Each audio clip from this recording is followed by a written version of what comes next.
My grandparents invited me over, just to say they will leave everything to my cousins, not me. The invitation arrived on a Tuesday. Crisp ivory cardstock nestled between bills and junk mail like a pearl among pebbles. My grandparents' monogrammed letterhead stared up at me, and for a moment, I just stood in my apartment hallway, keys still dangling from my fingers, wondering if someone was playing a cruel joke. Cordially invited to dinner, it read in my grandmother's elegant script. Saturday, 7 p.m. Formal attire requested. No explanation. No context for why, after 5 years of Christmas cards returned unopened and birthday calls that went straight to voicemail, they suddenly wanted me at their table. The Blackwood estate, a sprawling Victorian mansion that had been in the family for generations, had always felt more like a museum than a home. Cold. Preserved. Untouchable. Just like them. I called my mother that evening, phone wedged between shoulder and ear as I stirred pasta that had gone slightly too soft. "Did you know about this?" I asked, skipping pleasantries. "About what, Eliza?" Her voice carried that familiar edge of exasperation, the tone that emerged whenever I pushed against family expectations. Grandma and Grandpa inviting me to dinner. Saturday. At the estate. The pause on the line stretched just long enough to confirm she knew. "I thought it might be nice," she finally said. "You haven't seen them in years." "Not for lack of trying," I reminded her, thinking of the graduation invitation they'd declined, the art show opening they'd skipped, the promotion announcement that earned nothing but a terse congratulations text. Why now? They're getting older, Eliza. Perhaps they're reassessing things. Hope flickered in my chest, a dangerous, foolish thing I should have known better than to entertain. Maybe they'd finally seen through Aunt Lorna's manipulations. Maybe they'd realized that dyeing my hair blue at 16 and taking a gap year before college didn't make me the family disappointment. "Will Aunt Lorna be there?" I asked, already knowing the answer. "Of course. And your cousins?" Mom's voice brightened artificially. "The whole family together. It's been too long. The whole family." Right. The perfect branch and the broken one, gathered under one roof. Despite my better judgment, I found myself standing on the Blackwood estate's sweeping front portico that Saturday evening, wrapped in a midnight blue dress I'd splurged on for the occasion. The autumn air carried the scent of wood smoke and money, that indefinable fragrance of old wealth that seems to seep from the very bricks. The door swung open before I could knock, revealing my grandfather's longtime butler, Edwards, looking exactly as he had the last time I'd seen him, as if he'd been freeze-dried in place, waiting for my return. "Miss Blackwood," he intoned with a slight bow. "The family is gathered in the drawing room." I followed him through the familiar hallways, past oil paintings of stern-faced ancestors and antique furniture no one was allowed to sit on. My heels clicked against marble, then hushed against Persian rugs worth more than my car. The murmur of voices grew louder as we approached the drawing room. I smoothed my dress, checking my reflection in a gilded mirror. The woman staring back looked polished, successful, someone who belonged in these halls. If only I believed it myself. "Eliza!" My grandmother's voice cut through the room as I entered. She rose from her wingback chair, crystal tumbler in hand, her silver hair swept into an immaculate chignon. "How lovely you could join us." Her embrace was brief, perfunctory, a performance for the room rather than a genuine display of affection. My grandfather remained seated, offering only a curt nod over his whiskey. "Hello, darling niece." Aunt Lorna materialized at my side, her smile sharp as a paper cut. "What a surprise to see you here. I wasn't sure you'd come." Of course she wasn't. She'd spent years ensuring I remained an outsider. "I wouldn't miss it," I replied, matching her saccharine tone. My cousins, Blake and Vivian, lounged on the velvet sofa, both glowing with the easy confidence of people who'd never questioned their place in the world.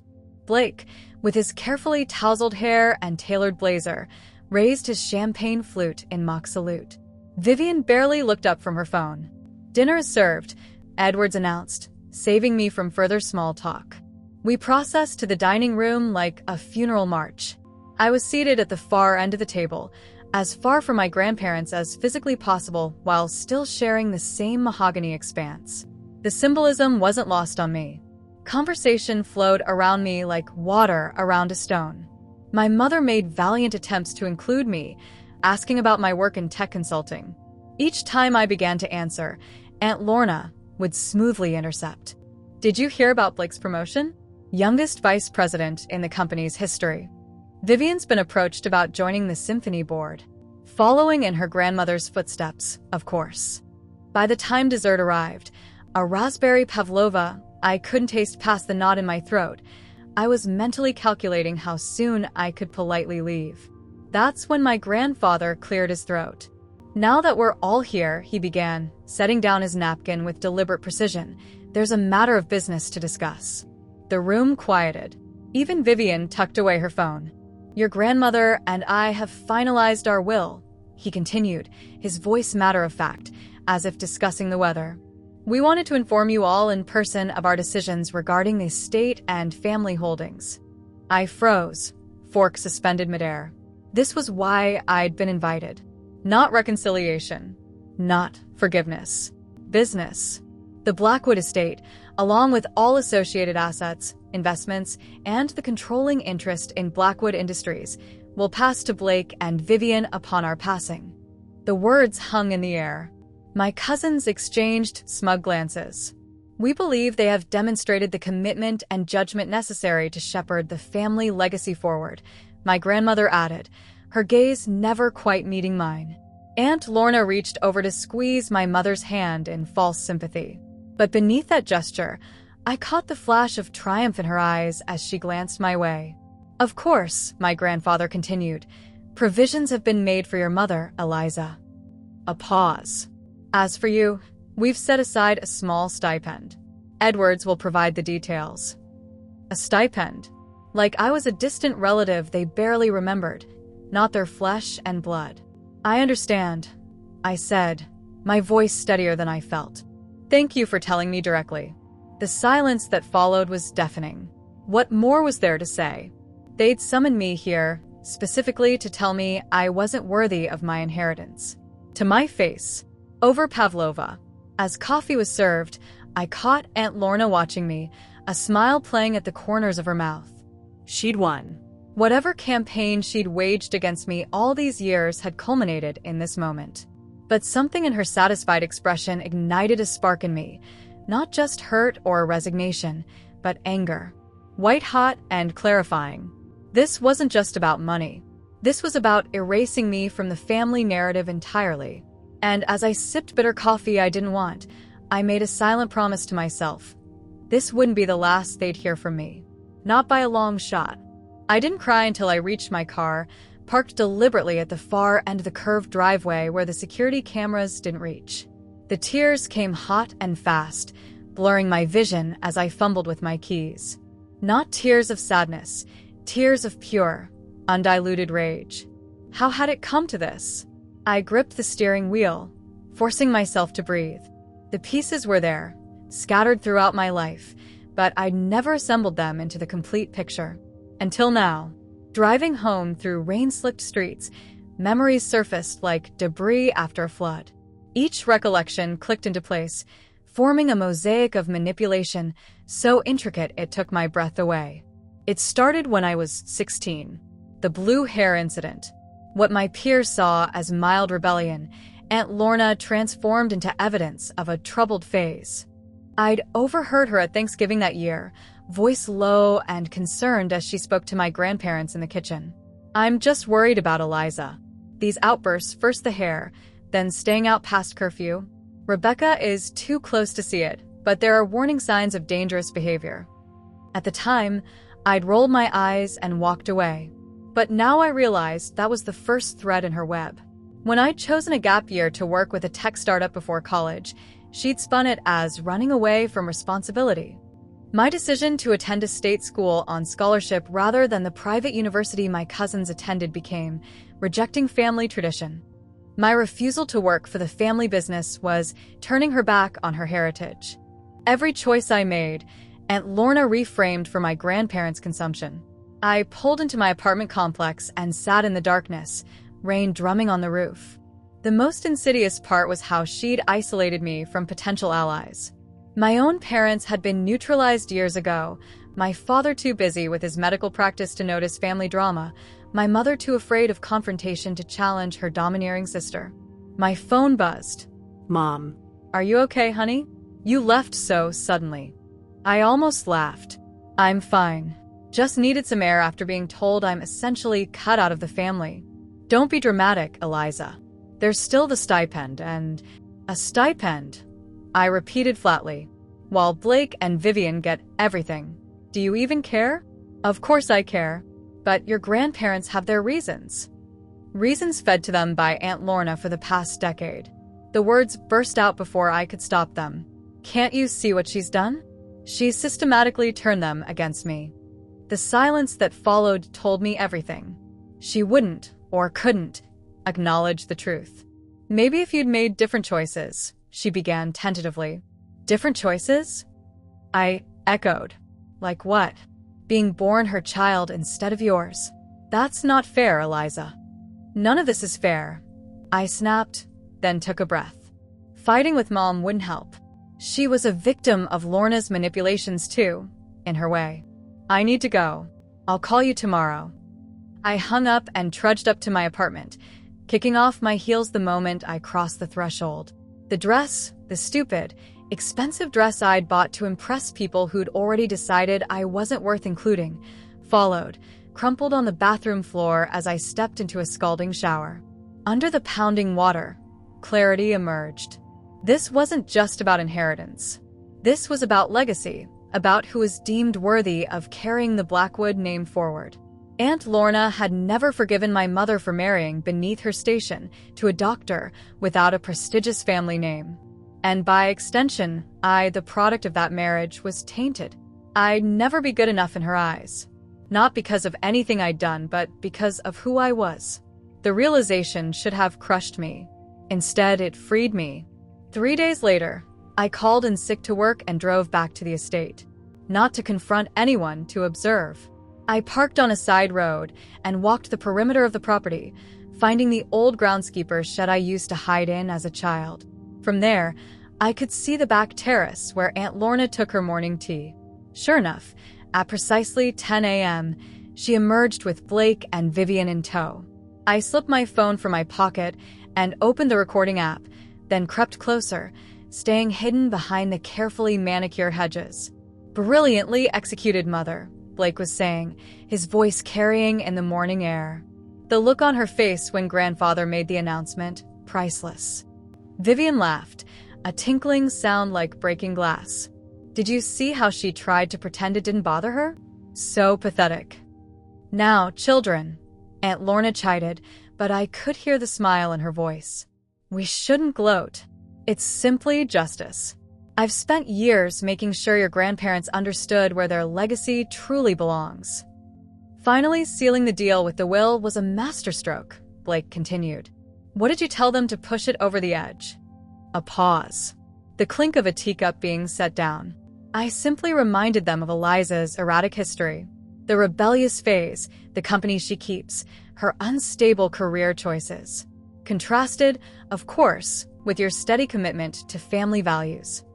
My hand trembled slightly, but I kept the phone steady, recording every damning word. And her mother? Vivian asked. Aunt Rebecca wasn't happy. Aunt Lorna scoffed. Rebecca has never had the spine to stand up for herself or her daughter.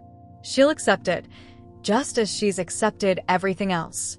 They continued talking, moving on to discuss plans for updating the estate once it was theirs. I'd heard enough. Slipping away, I checked the recording, crystal clear, every word captured. Back in my car, I didn't immediately drive home.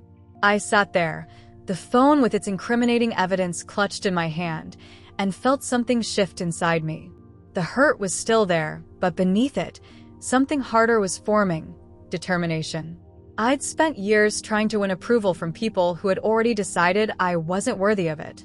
I dimmed my light, downplayed my abilities, tried to fit into the narrow box they'd constructed for me. No more. They thought they knew me. The rebellious niece, the disappointing granddaughter. the black sheep easily dismissed and forgotten. They had no idea who I really was, or what I was capable of. I started my car, a plan already forming. I wouldn't confront them with the recording, not yet. That would be too direct, too easily defended against. Aunt Lorna had spent years weaving her web of lies and manipulation. My revenge would be just as meticulous, just as patient, but infinitely more devastating. Because unlike her, I wouldn't be working with lies. I'd use the truth and my own carefully hidden talents to bring everything crashing down around them. They'd erased me from their will, their legacy, their future. I would make sure that was the last mistake they ever made about me. The recording burned a hole in my pocket for 3 days before I decided what to do with it. I'd replayed it dozens of times, each listen stoking the fire in my chest until it hardened into resolve. On the 4th day, I called in sick to my middling corporate job and spent the morning creating an encrypted cloud account where I stored the audio file. Insurance.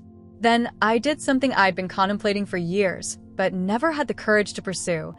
I registered a business name. Blackwood Tech Solutions. Not exactly subtle, but then again, I wasn't planning to hide. Not anymore. The name would be a constant reminder of what I was fighting for. Not just revenge, but reclamation of my identity. My birthright. My apartment's spare bedroom transformed into a makeshift office within hours. The programming skills I downplayed for years, skills that had made me too nerdy, according to Vivian, unmarriageable, according to my grandmother, and wasting her potential, according to Aunt Lorna, would become my greatest weapon.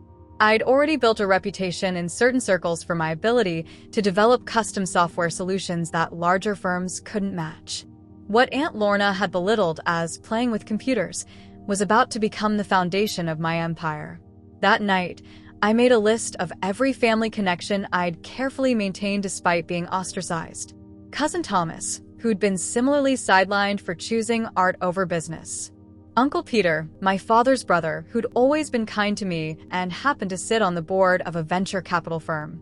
Even Edwards, the butler, who'd slipped me extra desserts as a child and sent birthday cards when my grandparents forgot. My phone rang at midnight. Mom. Eliza, are you still upset about Saturday? She sounded tired. Your grandmother called. She's concerned you misunderstood the situation. I laughed. The sound sharp even to my own ears. Misunderstood? They couldn't have been clearer. They don't consider me worthy of the Blackwood legacy. It's not about worthiness, it's about, let me guess, family tradition? Business acumen? Whatever excuse Aunt Lorna fed them. Silence filled the line. Then softly, you've always been so bright, Eliza. But this constant suspicion of Lorna isn't healthy. She's only ever wanted what's best for the family. And I'm not family? That's not what I meant. Tell Grandma I received her message loud and clear. I won't be bothering any of you again. I hung up before she could respond. The hurt in her voice almost cracked my resolve, but I reminded myself, Mom was as much a victim of Lorna's manipulation as I was. Maybe more so. Someday she'd understand what I was about to do. The next morning, I submitted my resignation letter. 2 weeks later, I'd signed my first client, a small real estate agency looking for custom property management software. The irony wasn't lost on me. Real estate would be my entry point into the world my family dominated. 3 months in, Blackwood Tech Solutions had 6 clients and 2 contract employees. I worked 18-hour days, building systems by night and networking by day. I lost weight, rarely slept, and felt more alive than I had in years. You should slow down, warned Mia, my best friend since college, and now my operations manager. This vendetta isn't worth burning yourself out.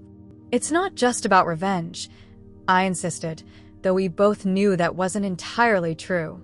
It's about building something of my own, something they can't take away. By month 5, I'd taken a calculated risk and reached out to Westmoreland Properties, a major competitor to my family's real estate empire. Their systems were outdated, vulnerable to the kind of disruption I specialized in. I didn't use the Blackwood name in our initial meetings. I let my work speak for itself. This is impressive, said Westmoreland's CTO after my presentation. But why us? A system like this could get you contracts with much larger firms. I smiled. The answer rehearsed, but no less true. I believe in backing the underdog. Besides, your company values innovation. Others in this market are resistant to change. He didn't need to know I'd specifically targeted his company for its long-standing rivalry with Blackwood Industries, or that I'd researched every deal my cousins had fumbled in the past year, creating solutions that addressed exactly those weaknesses. The contract I signed with Westmoreland doubled my company's revenue overnight. More importantly, it positioned me as a player in the very industry my family thought they controlled. Meanwhile, I kept tabs on Blackwood Industries through financial reports and industry gossip. Blake and Vivian had been fast-tracked into executive positions, despite lacking the experience or acumen for such roles. Their mistakes were beginning to show: deals falling through, properties languishing on the market, clients defecting to competitors like Westmoreland. "They're bleeding," Mia observed over takeout one night, reviewing the numbers I'd compiled. "But not enough to sink them." "Not yet," I agreed. "But they will be." The real turning point came unexpectedly at a tech conference I'd been invited to speak at. I'd just finished my presentation on innovations in property tech when a distinguished man approached me. "Remarkable work, Ms. Blackwood," he said, extending his hand. "Gerald Harrington. I believe you know my investment firm?" My heart skipped a beat. Harrington Capital was one of the primary investors in Blackwood Industries. "The pleasure is mine, Mr. Harrington," I replied smoothly, hiding my surprise. "And yes, I'm familiar with your portfolio." "Your surname caught my attention," he admitted. "Any relation to William Blackwood?" "My grandfather." I considered lying, then decided against it. "He's my grandfather." Harrington's eyebrows rose slightly. "I wasn't aware William had other grandchildren active in business." "There's a lot about me my family doesn't advertise," I said with a practiced smile. "But I prefer to make my own way." "Admirable." He handed me his card. "My firm is always looking for innovative ventures. I'd like to hear more about your company." As I watched him walk away, I felt a rush of vindication. The first domino had fallen, not through scheming or manipulation, through excellence they couldn't ignore. That night, I updated my plan. The recording would remain my nuclear option, but I now had something more valuable: credibility, access, the beginnings of power in their world. I wasn't just building a competing business. I was building a shadow network that would eventually surround and infiltrate everything they thought they owned. Let Aunt Lorna think she'd won. Let my cousins bask in their inheritance. Let my grandparents believe they'd secured their legacy. I wasn't coming to tear down their house. I was building one of my own right over their heads. And they wouldn't see me coming until it was too late. 3 years passed like a fever dream.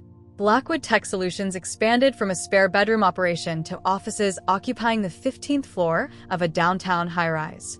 My staff grew to 27, each person carefully vetted not just for skill, but for discretion. None knew the full scope of my plans, but all were loyal to a fault, something my family had never understood the value of cultivating. I rarely thought about them directly these days. I didn't have to. Their presence shadowed every decision I made, every contract I signed, every alliance I forged. Not as an obsession, but as fuel. "Another acquisition offer," Mia announced, dropping a folder on my desk one rainy Tuesday morning. "3rd this month." I flipped through the proposal without much interest. Same answer as before. "They've doubled their offer." "It's not about the money." Mia sighed, perching on the edge of my desk. "It's been 3 years, Eliza. At what point does this stop being about your family and start being about your life?" I looked up at her, at the concern etched in her features. She'd been by my side through all of it: the sleepless nights, the risky ventures, the calculated expansion. She deserved honesty. When I started this, it was all about them, I admitted. Now it's more. But I'm not done yet. The truth was, I'd surpassed my original goals months ago. Blackwood Tech Solutions had become a silent power player in real estate technology. Under the alias EB Consulting, I'd acquired controlling interests in 3 companies that did regular business with Blackwood Industries. Through a shell corporation, I'd purchased the debt of a struggling development that was one of my family's flagship projects, all while maintaining perfect anonymity. My grandfather wouldn't recognize me if we passed on the street now. My carefully cultivated image, sleek bob, designer wardrobe, signature red lipstick, was a far cry from the rebellious niece they'd dismissed. The business news mentioned me occasionally, but always as an innovator, never as a Blackwood. And that was exactly how I wanted it. "You've got the Robinson meeting at 11, Mia reminded me, heading for the door. "And dinner with Harrington at 7. Gerald Harrington had become more than a valuable contact. He was now my most important chess piece. Over the past 2 years, I'd methodically positioned myself as his technology advisor, offering insights that helped his investments flourish. All except one: Blackwood Industries. The industry whispers had become shouts in recent months. Blackwood was in trouble. My cousin's leadership had proven disastrous. Blake's reckless expansions and Vivian's extravagant client experiences had drained resources while delivering minimal returns. Twice now, they had to seek emergency capital infusions. I knew this because I'd arranged for Harrington to be mysteriously unavailable during their funding meetings. "The Robinson deal is nearly closed," I told Mia. "Focus on Project Eclipse today." Project Eclipse, my final move. The culmination of 3 years of strategic positioning. After Mia left, I unlocked the bottom drawer of my desk and removed a slim file. Inside was everything I'd collected: the original recording of Aunt Lorna's confession, documentation of my cousin's business failures, evidence of questionable accounting practices I'd uncovered through my various shell companies. Most damning of all, proof that Blake had forged my grandfather's signature on several contracts last year when the old man was hospitalized with pneumonia. I hadn't needed to break any laws to discover this. I'd simply watched and waited, allowing them to destroy themselves through their own arrogance and incompetence. The annual Blackwood Family Gala was scheduled for Saturday, 3 days away. Every year, they gathered to celebrate the family's success and showcase their newest acquisitions. Local business leaders and society figures would attend, raising glasses to the Blackwood legacy. This year would be different. That evening, I met Harrington at an upscale restaurant overlooking the city. At 67, he remained sharp as a tack, his silver hair and tailored suits projecting the quiet confidence of old money. "Eliza," he greeted me warmly. "Always a pleasure." Once we'd ordered, he got straight to business. "I've been reviewing the numbers you sent. Troubling, to say the least." "The Blackwood situation?" I kept my tone neutral, professional. "Yes, their position is precarious." "Precarious is generous," he snorted. "They're one bad quarter away from collapse. That new development on the east side is bleeding them dry." I nodded, sipping my wine. The one with the underwater mortgage held by Meridian Holdings. What I didn't mention was that I was Meridian Holdings, or at least the majority shareholder, through a series of carefully constructed proxies. "William's grandchildren lack his vision," Harrington continued. "Blake's all flash, no substance. And Vivian," he shook his head, "more interested in being seen at charity galas than running a business." They were given responsibility without earning it, I observed, a statement so neutral it couldn't possibly betray my personal stake. Harrington studied me, his gaze shrewd. "You know, you've never explained why you don't use your family connections. With your talent, you could have walked into an executive position at Blackwood years ago." I'd prepared for this question, but my answer was surprisingly honest. "Some legacies are worth more when you build them yourself." He nodded slowly. "I've decided to divest from Blackwood Industries. The writing's on the wall." "A wise decision," I said carefully.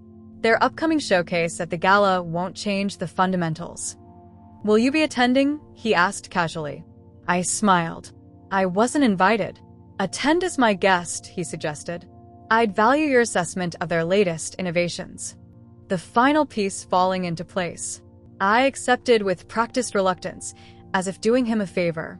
The next morning, I called an emergency meeting with my executive team. For the first time, I revealed the complete picture of what we'd been building toward.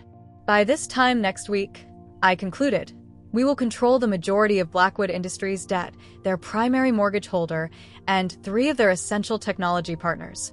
When they default, and they will be positioned to acquire their core assets at pennies on the dollar. Mia stared at me, comprehension dawning. This was never about competing with them. You're going to own them. Not all of them, I corrected. Just everything that matters. The team dispersed to execute their parts of the plan. I remained at the conference table, staring out at the city skyline. Somewhere out there stood the Blackwood estate, where my grandparents still lived, oblivious to the storm about to break over their heads. For a moment, I felt a flicker of doubt. Was I becoming like Aunt Lorna, manipulative, calculating, willing to destroy others for personal gain? No, I decided. The difference was fundamental. Lorna had worked in shadows and whispers, destroying relationships with lies. I had built something real, something valuable, using truth and skill they'd chosen to ignore. I wasn't taking what was theirs. I was taking back what should have been mine all along. And unlike them, I didn't need to announce it over dessert. The night of the Blackwood family gala arrived with perfect dramatic timing, a thunderstorm brewing on the horizon, lightning occasionally illuminating the estate grounds as guests arrived in luxury vehicles. I watched from the back seat of Harrington's Bentley, my heartbeat steady despite the magnitude of what I was about to do. Nervous? Harrington asked, adjusting his bow tie. Curious, I corrected him. It's been a while since I've seen the place. We were fashionably late by design. I wanted to make an entrance when the party was in full swing, when speeches had begun and champagne had loosened tongues. My dress was a statement, blood red, architectural in its simplicity, accessorized with a single piece of jewelry, my grandmother's pearl pendant, the only family heirloom I'd managed to hold on to. Edwards opened the grand doors as we approached, his eyes widening slightly in recognition. Miss Blackwood, he murmured, the faintest smile touching his lips. It has been some time. Hello, Edwards, I replied softly. I trust you're well? He gave an almost imperceptible nod, then announced us to the room. Mr. Gerald Harrington and guest. Heads turned. The grand ballroom was exactly as I remembered, crystal chandeliers, marble floors, gilt-framed portraits of Blackwood's past watching over the proceedings like solemn judges. 100 faces swiveled toward us, curiosity giving way to recognition as they identified Harrington. Few recognized me, but those who did froze mid-conversation. My mother was the first, her champagne glass halting halfway to her lips. She looked older, more fragile than I remembered. Next was my father, standing awkwardly by her side in a tuxedo that still fit him poorly after all these years. His eyes widened, then crinkled in what might have been relief. I followed Harrington through the crowd, accepting introductions with practiced grace, watching the ripple effect of my presence spread through the room. Vivian spotted me from across the chamber, nearly choking on her drink. She tugged urgently at Blake's sleeve, whispering frantically in his ear. Quite a stir you're causing, Harrington observed, clearly amused. Wait for it, I murmured. Aunt Lorna materialized before us, her smile diamond bright and equally hard. Gerald, what a delightful surprise. We weren't certain you'd make it. Her gaze flicked to me, recognition dawning slowly. The blood drained from her face. Eliza. Hello, Aunt Lorna, I said pleasantly. Lovely party. She recovered quickly, years of social training taking over. What an unexpected pleasure. It's been, 3 years? 3 years for months and 16 days, I specified. But who's counting? Before she could respond, a microphone squealed from the small stage at the front of the ballroom. My grandfather stood at the podium, looking frielier than I'd expected, but still commanding in his formal wear. Ladies and gentlemen, he began, welcome to the annual Blackwood Gala. Tonight, we celebrate not just our past achievements, but our bright future under the leadership of the next generation.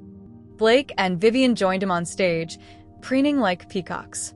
My grandfather continued his speech, highlighting the innovative vision bringing Blackwood Industries into a new era. The irony was almost painful. He was praising the very strategies that had brought the company to the brink of collapse. I caught Harrington's eye and nodded slightly. He excused himself from Lorna's company and made his way toward the bar, where several board members had congregated. "And so," my grandfather was concluding, "I invite you all to raise your glasses to Blackwood Industries and its continued prosperity." Applause rippled through the room. This was my cue. I moved deliberately toward the stage, each step measured, unhurried. Conversation died around me as I passed. By the time I reached the front of the room, a strange hush had fallen. Blake spotted me first, his self-satisfied smile faltering. He nudged Vivian, whose champagne glass froze midair. "What is she doing here?" I heard her hiss. My grandfather turned, following their gaze. For a moment, he looked genuinely confused. "Eliza." "Hello, grandfather," I said, my voice carrying in the silence. "Thank you for the warm welcome.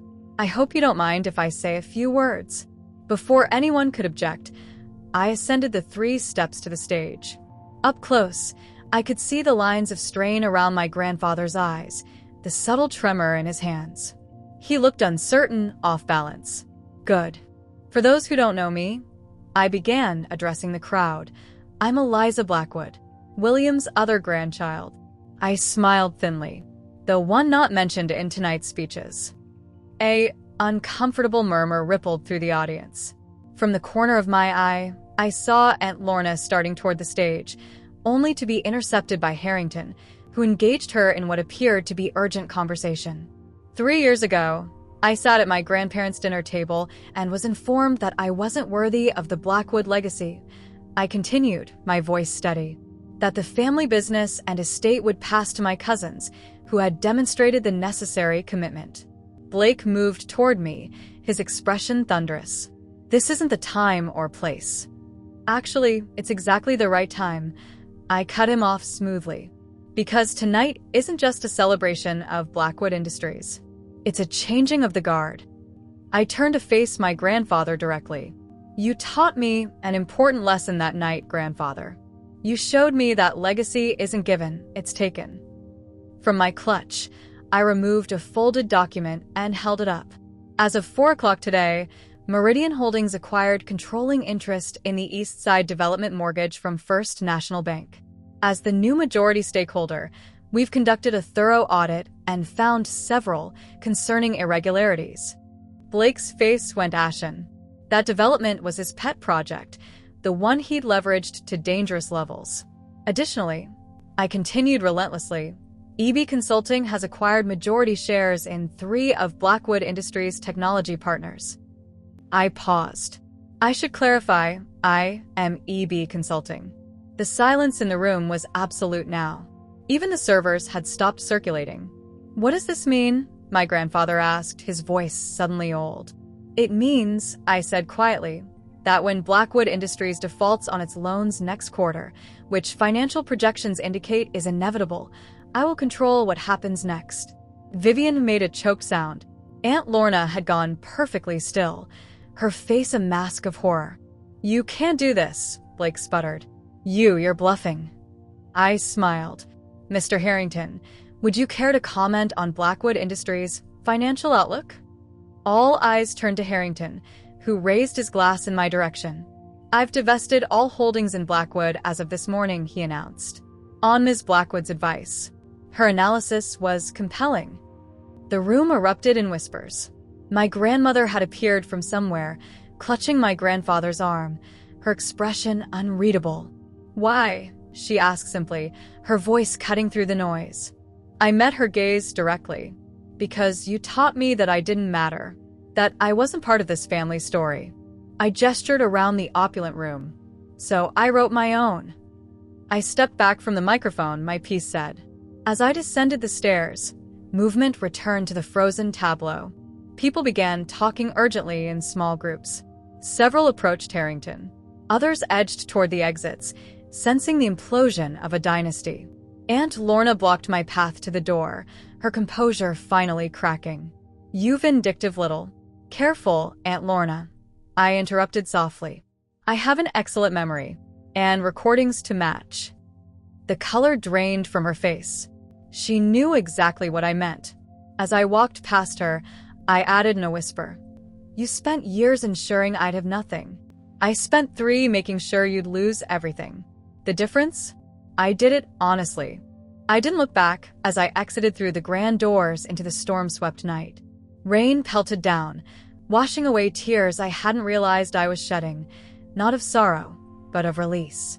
The web had been untangled, the truth exposed, the house of cards toppled, and I was finally completely free. The aftermath unfolded like a carefully orchestrated symphony. 3 weeks after the gala, Blackwood Industries announced an organizational restructuring. The carefully worded press release couldn't hide the obvious. The company was in free fall. Blake resigned to pursue other opportunities. Vivian fled to Europe, her Instagram suddenly full of posed shots in Paris and Milan, burning through what remained of her trust fund before the creditors came calling. The estate went on the market a month later. I watched the online listing appear for my office, now occupying the entire top floor of a gleaming downtown tower. The photographs showed rooms I'd once wandered through as a child, spaces now stripped of personality, staged to appeal to nouveau riche buyers seeking a veneer of old-world prestige. Are you going to buy it? Mia asked, perched on the edge of my desk, scrolling through the listing. I considered the question seriously. I could afford it now. The sweet symmetry of owning the house I'd been deemed unworthy to inherit was tempting. No, I decided finally. Some ghosts should stay buried. The reality was I'd outgrown revenge. What had started as a quest for retribution had transformed into something far more valuable, genuine success on my own terms. Blackwood Tech Solutions had expanded beyond real estate into healthcare and sustainable energy. We employed over 100 people. My net worth now exceeded what my grandparents' estate had ever been. And I'd built it all without sacrificing my integrity. The letter from my grandparents arrived on a Tuesday, delivered by courier rather than mail, a final gesture of Blackwood formality. I recognized my grandmother's stationery immediately, the heavy cream paper embossed with the family crest. I left it unopened on my desk for 3 days. When I finally slit the envelope, the pages inside smelled faintly of my grandmother's perfume, a scent that once triggered memories of rejection, now oddly impotent. Dearest Eliza, it began, my grandmother's elegant script suddenly frail and wavering. Words cannot express the depth of our regret. We were blind, manipulated, and too proud to see what was happening within our own family.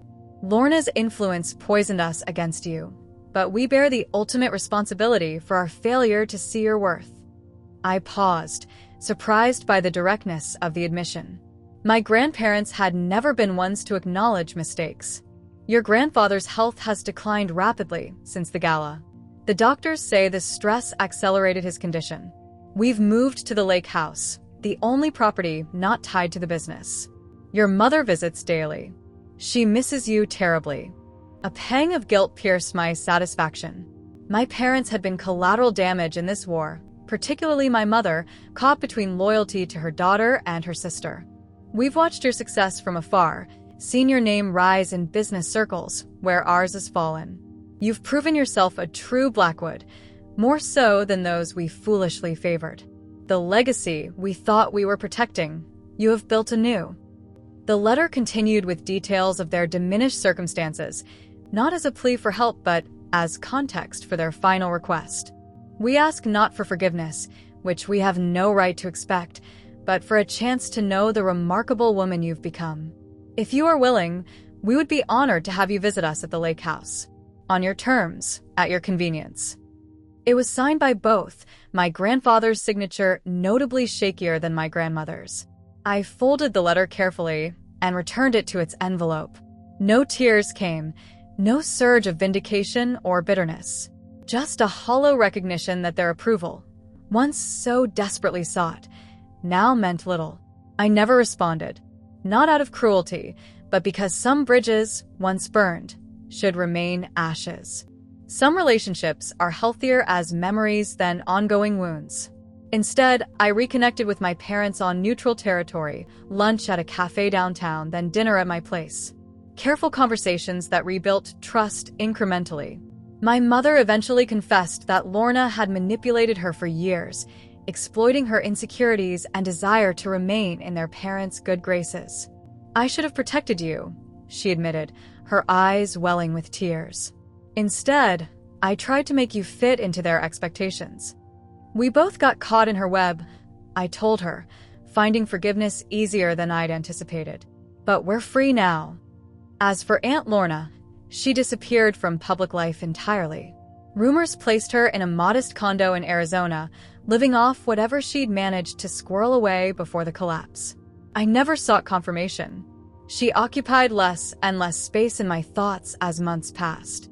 A year to the day after the gala, I established the Blackwood Foundation, dedicated to supporting young entrepreneurs from disadvantaged backgrounds. The irony wasn't lost on me. Creating in my family's name an opportunity they had denied me. At the foundation's launch party, surrounded by colleagues, friends, and my reconciled parents, I found myself unexpectedly emotional during my speech. "Legacy isn't about inheritance," I told the crowd. "It's about impact. It's not what's handed to you, but what you build with your own hands. And most importantly, it's about helping others build their own." Later that evening, as the celebration wound down, Harrington approached me with a rare smile. "You know," he said, "when we first met, I saw something familiar in you. William's determination, perhaps. But I was wrong." He raised his glass. "You're entirely your own creation." I accepted the compliment with a nod. The best revenge isn't just success. It's creating the life they said you couldn't have. "And what comes after revenge?" he asked shrewdly. I gazed around at what I'd built. Not just a business empire that had eclipsed my family's, but a life filled with purpose, loyalty, and integrity. "Legacy," I answered simply. "My own, on my terms." The Blackwood estate eventually sold to a tech billionaire who gutted the interior and modernized everything. I felt nothing when I saw the renovation photos online. The house had never been a home to me, just a symbol of exclusion. My grandparents will remain unchanged. Blake and Vivian would still inherit whatever remained when the time came. The difference was it no longer mattered. The true Blackwood legacy wasn't in that document. It was in what I created after they tried to erase me. And no one would ever take that from me again.